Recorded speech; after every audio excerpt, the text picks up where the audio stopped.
आडंबर का ये सत्य प्रमाण है। जब तक मनुष्य अज्ञान है तब तक कुंवर भगवान है।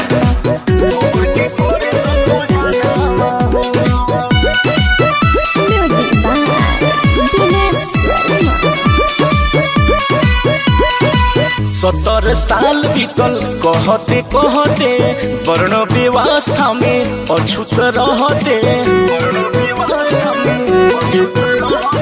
70 साल बीतल कहते कहते वर्ण व्यवस्था में अछूत रहते।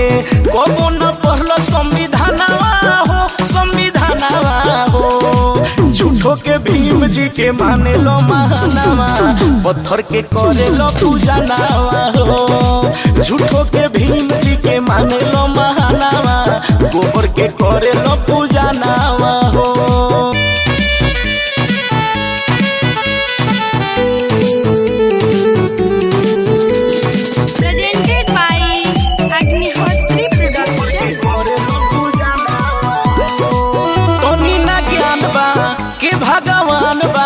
काहे न तर्क करे लौट के तोहर देवता होते हो, के तोहर लेवता होते हो।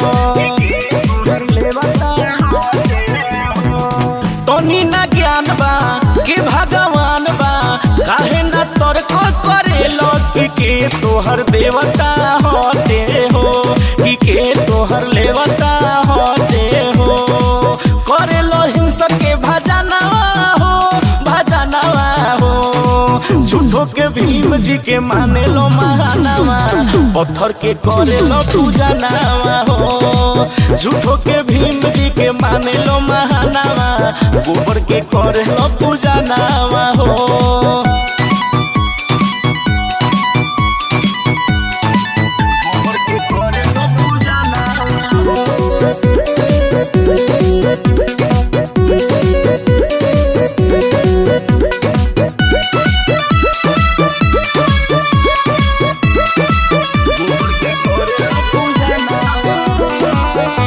से जान लो तनी पहचान लो, पढ़ल लिखल बड़ो ज्ञानी ये भाई तनी चिंतन करो हो।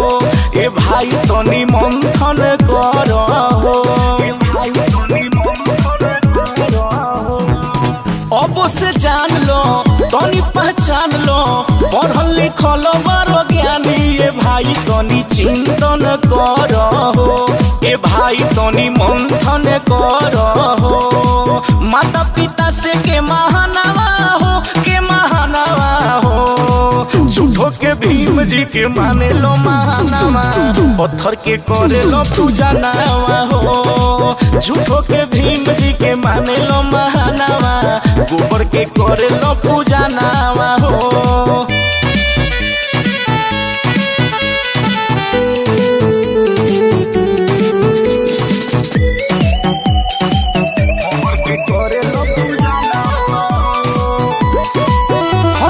खंड में ढोंग पाखंड में पढ़लो ना मनुआ समृद्धि करम कैसे बाटल बाटे हो, कि कैसे तोहके छाटल बाटे हो।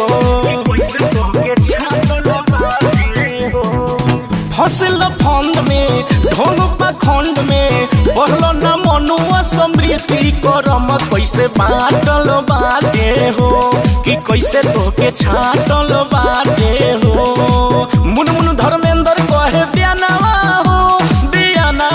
हो, झूठो के भीम जी के माने लो महानावा, पत्थर के करे लो पूजा नावा हो।